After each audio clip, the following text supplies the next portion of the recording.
Friends, welcome to easy notes for your online study channel. आप सबके अपने YouTube channel पे आप सभी का बहुत बहुत स्वागत है। फ्रेंड्स, यूजीसी नेट का जो फर्स्ट फेज का एग्जाम है वो कंडक्ट होना स्टार्ट हो चुका है, जिसमें कि आपका 21 फरवरी, 22 फरवरी एंड फाइनली आज 23 फरवरी का शिफ्ट 1 का एग्जाम कंडक्ट हो चुका है।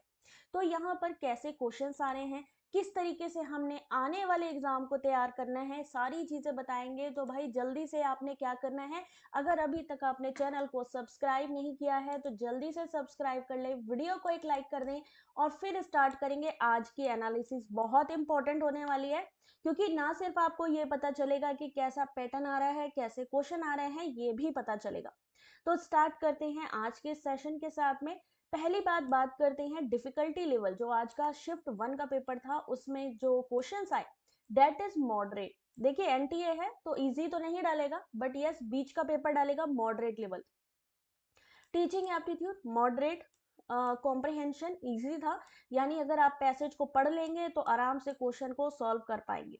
Research aptitude moderate level. Mathematic question, आपने अगर मैथ्स की थोड़ी भी प्रैक्टिस करी है, एक चीज ध्यान रखिए, मैथ्स में सारे लोग कंफ्यूज हो जाते हैं कि पता नहीं क्या होगा क्या होगा, कुछ नहीं होना। आपने एवरेज के क्वेश्चन, परसेंटेज के क्वेश्चन को, आपके सिंपल इंटरेस्ट को, जो एज वाले क्वेश्चन है, स्पीड वाले क्वेश्चंस हैं, इनको एक बार उठा के देख लो, इन्हीं से ही क्वेश्चन आएगा। Reasoning easy to moderate. अगर हम बात करें कि आज का जो क्वेश्चन पेपर था टाइम कंज्यूमिंग था या नहीं, तो नहीं था, इजी वे में सॉल्व हो सकता था। Teaching aptitude moderate. अगर हम बात करें, इसके क्वेश्चंस आपको जल्दी ही अवेलेबल होंगे, अभी हमारे पास पूरी डिटेल नहीं आई है क्योंकि मेमोरी बेस है और बच्चे एग्जाम के बाद थक भी गए थे तो प्रॉपर उनसे कम्युनिकेशन नहीं हो पाया। रिसर्च एप्टीट्यूड में जो है आपका हाइपोथेसिस टेस्टिंग से, और बिब्लियोग्राफी में टीआर का क्या मतलब है वो पूछा गया था। रीडिंग कॉम्प्रिहेंशन इजी थी। रीजनिंग में आपके नंबर सीरीज से क्वेश्चन थे, रैंकिंग से, सैलोगिज्म से, inductive deductive reasoning, Indian logical system से क्वेश्चन पूछे गए।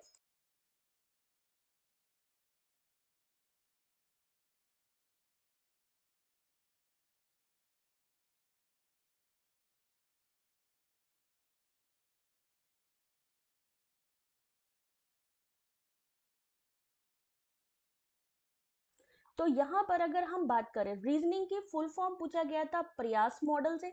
उसके अलावा इंडियन लॉजिकल सिस्टम में प्रमाण से क्वेश्चन आया। DI easy to moderate. उसके अलावा यहाँ पर एग्जैक्ट कैसा क्वेश्चन आया है जल्दी ही आपको अवेलेबल करा देंगे। Mathematic easy to moderate, average, age related, time, speed, distance, number system से क्वेश्चन आया। कम्युनिकेशन इजी था आपका, जो आराम से इंटरपर्सनल, इंट्रापर्सनल, ये सारे कम्युनिकेशन टाइप मैंने आप लोगों को पढ़ाए हैं, तो कोई डिफिकल्टी नहीं होने वाली। Communication, cultural thinker, people environment में Paris 1944 committee, IPCC, mitigation strategies, नेक और फुल फॉर्म ऑफ आईसीटी। क्या इतना ही क्वेश्चन पेपर आया होगा? बिल्कुल भी नहीं। आपको मैं बता दूं, पीवाईक्यू से कंटिन्यू बहुत सारे क्वेश्चन उठा उठा के डाले जा रहे हैं। आप लोगों ने क्या करना है, जिनका भी एग्जाम आने वाला है 2020, 2021, 2022 के सारे क्वेश्चन पेपर को सॉल्व करना शुरू कर दीजिए भाई। यहाँ से क्वेश्चन पूछे जा रहे हैं, रिपीट हो रहे हैं क्वेश्चंस। उसके अलावा इंटरपर्सनल कम्युनिकेशन से क्वेश्चन, क्लासरूम कम्युनिकेशन से क्वेश्चन, जो मैंने आपको कराया है रिसेंटली ही। शब्द और व्याप्ति से एमसीक्यूज हो सकता है, स्टेटमेंट वाला। ठीक है, इस तरीके के क्वेश्चंस डालेंगे कि ज्यादा आपके जो है आपको स्टेटमेंट में, असर्शन, रीजन में क्वेश्चन डाले जाएंगे। अगर कॉन्सेप्ट क्लियर है आराम से क्वेश्चन को कर लोगे। व्याप्ति ऐसे पूछा जा सकता है आपसे, व्याप्ति क्या चीज है, किनको किस रिलेशनशिप को ये बताता है। उसके अलावा आपका शब्द क्या है, टेस्ट, वर्बल टेस्टिमोनी है, मौखिक गवाही जिसको कहते हैं। ठीक है, व्याप्ति यानी किसी चीज का होना किसी के साथ में, जैसे कि आग के साथ सार्वभौमिक सत्य है कि धुआं होगा, और धुएं के साथ में आग होगी तो वो होगा व्याप्त, यानी दोनों के बीच में एक दूसरे के साथ में होने की संभावना क्या कहलाएगी, व्याप्ति। फिर आपका प्रयास और एकलव्य मॉडल से क्वेश्चन आया। एकलव्य मॉडल क्या है? इसकी शुरुआत 1997 से 98 में दूरस्थ क्षेत्रों में अनुसूचित जनजाति के बच्चों को गुणवत्तापूर्ण मध्यम उच्च स्तर की शिक्षा प्रदान करने के लिए की गई थी। आवासीय विद्यालय है एकलव्य मॉडल। ठीक है, रेसिडेंशियल है ये स्कूल। उच्च व्यावसायिक शिक्षा पाठ्यक्रमों में अवसरों का लाभ उठा सके, विभिन्न क्षेत्रों में रोजगार प्राप्त कर सके। फिर क्वेश्चन आया Paris agreement. Paris agreement COP21 12 दिसंबर 2015 को किस समझौते पर हस्ताक्षर हुए थे? जलवायु परिवर्तन से निपटने के लिए UNFCCC के पक्ष जलवायु परिवर्तन से निपटने के लिए समझौते पर हस्ताक्षर हुए, जिसे हम COP21 भी कह सकते हैं। 2016 में ये प्रभावी हुआ। 2 डिग्री तक जो है इसमें क्या कहा गया, तापमान की वृद्धि को कम करने की बात की गई। ठीक है, उसके अलावा ये डिटेल मैंने आप लोगों को दी है, इसको पढ़ना किसने है, आपने पढ़ना है।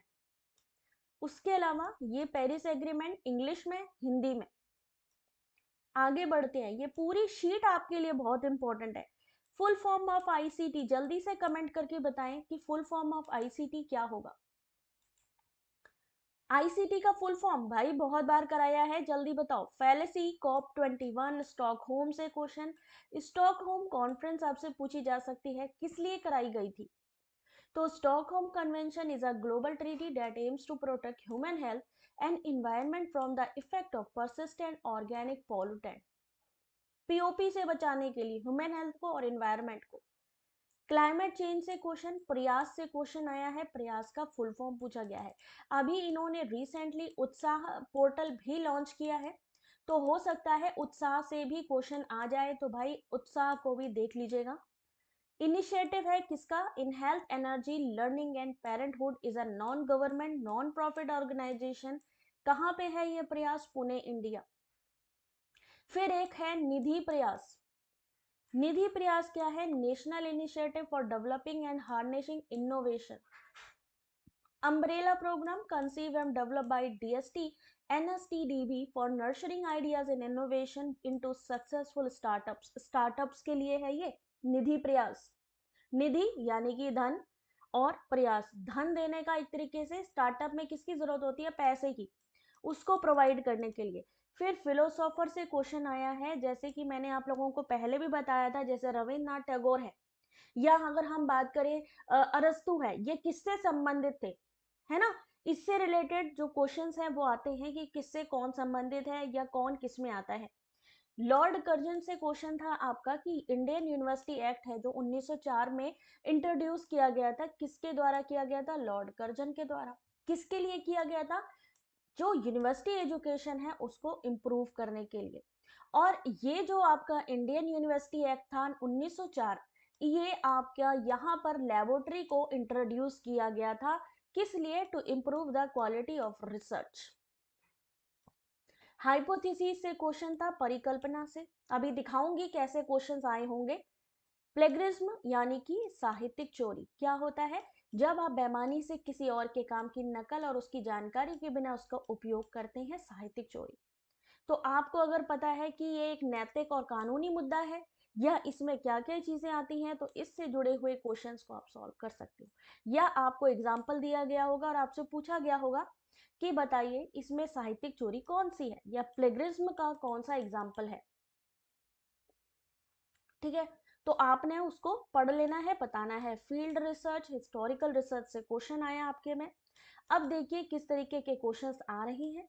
फील्ड इंडिपेंडेंट लर्नर्स, क्वेश्चन के साथ साथ उसका आंसर भी है। तो ये PDF जिसको जिसको चाहिए जल्दी से अपने अपने हैंड्स अप करेगा कि yes I want. Field independent learner से कंटिन्यू क्वेश्चंस आ रहे हैं, इसको आप लोग पढ़ लीजिएगा।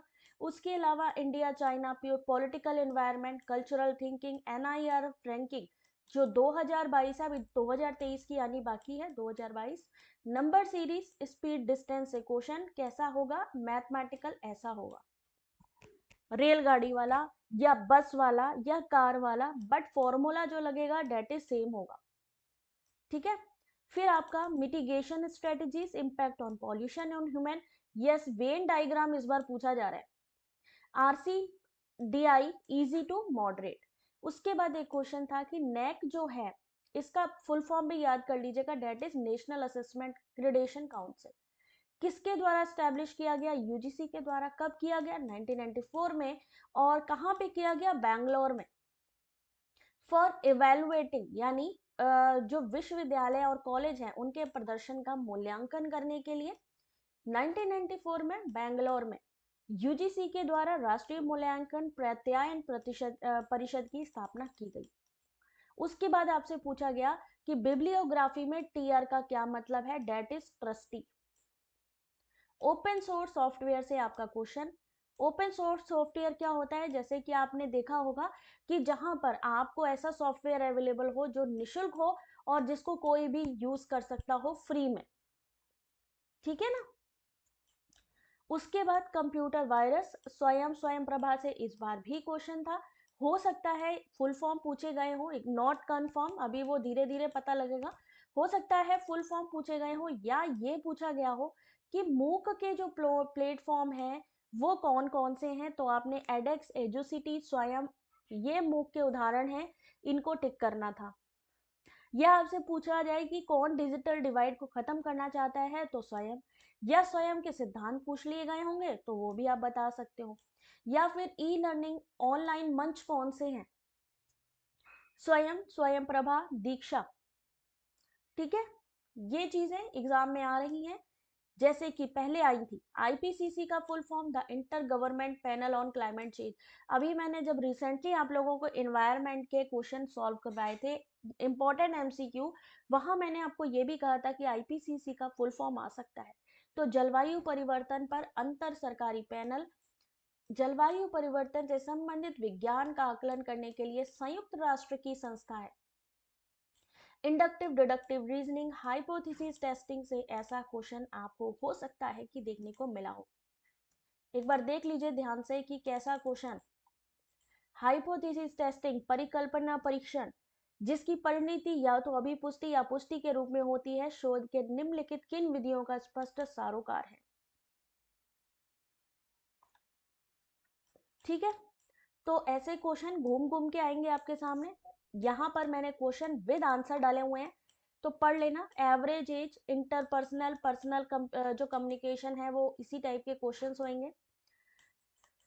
फॉर्मल इनफॉर्मल फैलेसी से क्वेश्चन आपके सामने आएगा, तो आएगा तो आराम से क्वेश्चन कर लीजिएगा। यहाँ पर मैंने आपको लिखा भी हुआ है कि औपचारिक हेत्वाभास क्या है, जिसका ज्ञान तर्क के स्वरूप संरचना के निरीक्षण मात्र से स्थापित किया जा सके। अनौपचारिक तर्क की विषय वस्तु के विश्लेषण मात्र से ही किया जा सकता है। फिर आपका एनआईआर रफ रैंकिंग, आपकी फुल फॉर्म पूछा जा सकता है। 2023 हाईलाइट लिखी है बट अभी आई नहीं है, क्योंकि आपका जो रैंकिंग आएगी वो जुलाई 2023 के पास आएगी। तो अभी आप लोग ये जो इंपॉर्टेंट चीज है उसको समझ लीजिए, यहाँ पर अभी 2022 की ही रैंकिंग है, ठीक है। फुल फॉर्म याद करिएगा। स्टैब्लिश किसके द्वारा किया गया? Ministry of education. कब किया गया? 29 सितंबर 2015।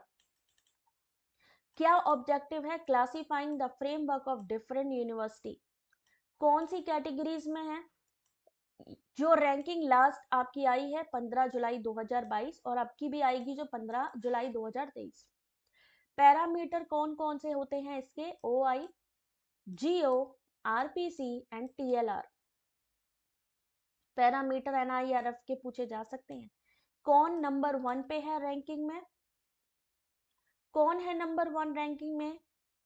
आईआईटी मद्रास, मेडिकल कॉलेज में एम्स, डेंटल कॉलेज में आपका Savita, Mirinda house, best college, IIM Ahmedabad management की कैटेगरी में नंबर 1 पे है। ये शॉर्ट में हाइलाइट्स मैंने आपको दे दिए। कंप्यूटर वायरस के बारे में स्टेटमेंट वाला क्वेश्चन आ सकता है आपके सामने, तो आप लोग इसको एक बार देख लीजिएगा। कंप्यूटर प्रोग्राम या कंप्यूटर वायरस क्या है? यहाँ आपका एवरेज वाला क्वेश्चन ऐसे ही आया होगा, जहां पे 3 लड़कों की औसत आयु मान लीजिए 25 साल है और उनकी आयु का अनुपात है 3, 5, 7, तो सबसे छोटे लड़के की जो आयु है वो कितनी होगी? ऐसे आपके मैथमेटिकल क्वेश्चन है, तो आराम से ऐसे क्वेश्चन को आप कर सकते हो। थोड़ा सा फॉर्मूला उठा के देख लेना। नंबर सीरीज आई है आपकी, इसी तरीके की आई होगी, बट एग्जैक्ट आप में से जितने लोगों ने एग्जाम दिया है आज, जरूर कमेंट करके बताइएगा कौन सी नंबर सीरीज आई है या कौन सा और क्वेश्चन आया है। क्लासिकल स्क्वायर ऑफ ऑपोजिशन से क्वेश्चन आ रहा है, बट यहाँ पर मेमोरी बेस की बात कर रही हूँ तो मुझे एग्जैक्ट नहीं पता है कि क्या क्वेश्चन है, बट इससे मिलते जुलते क्वेश्चन डेफिनेटली आए। AICTE नेक्स्ट से जुड़ा क्वेश्चन था, हो सकता है इसी तरीके की मैचिंग दी गई होगी। ठीक है, जहां पर वो किससे संबंधित है उसको बताना है। ओपन सोर्स सॉफ्टवेयर से क्वेश्चन था तो हो सकता है उसके बारे में या उसकी डिस्क्रिप्शन के बारे में कुछ पूछा जाए, तो ये भी आप लोग एक बार पढ़ लीजिएगा। क्लासरूम कम्युनिकेशन से क्वेश्चन था।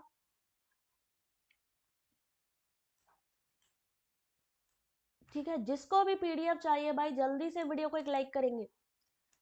कम्युनिकेशन अगर दो लोगों के बीच में होता है तो उसे क्या कहेंगे, इंटरपर्सनल। हो सकता है सेम क्वेश्चन आया हो भाई, हो सकता है, क्योंकि PYQ बहुत रिपीट हो रहे हैं।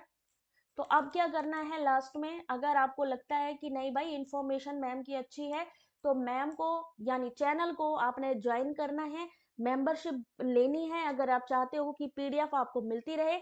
साथ ही आपने क्या करना है, अगर अभी तक सब्सक्राइब नहीं किया है तो भैया सब्सक्राइब कर लीजिए, क्योंकि आपको यहाँ लाइव क्लासेस मिलती हैं, शॉर्ट वीडियोस मिलते हैं, वीडियोस तो ऑलरेडी मिलते ही अपडेट। उसके अलावा कम्युनिटी पोस्ट पे आपको क्विज मिलते हैं, प्लेलिस्ट बनी है, अगर कोई भी चीज आपकी छूट गई है तो प्लेलिस्ट में चेक कर सकते हैं, देख सकते हैं वीडियोस में आपको जितनी भी लेटेस्ट अपडेट है, यहाँ तक कि 21 फरवरी का जो आपका वीडियो है, जो एनालिसिस वीडियो है वो भी दिया। दिशा निर्देश जो थे आपके एग्जाम से रिलेटेड, हिस्ट्री का क्वेश्चन पेपर, सोशलॉजी का यहाँ पर क्वेश्चंस मैंने सॉल्व करवाए हुए हैं। अगर मैं लाइव क्लास की बात करूं तो लाइव क्लास में 30 इंपॉर्टेंट क्वेश्चन आपके ICT, लॉजिकल रीजनिंग का क्वेश्चन, ICT का क्वेश्चन, यार बहुत चीजें हैं, मैराथन, ये सारी चीजें आपको मिल सकती हैं। कैसे, आपने चैनल को जल्दी से सब्सक्राइब, लाइक एंड शेयर करना है, और अगर वीडियो अच्छा लगा हो तो रैंक जरूर करिएगा। और लास्ट में जाने से पहले थैंक्स फॉर वॉचिंग।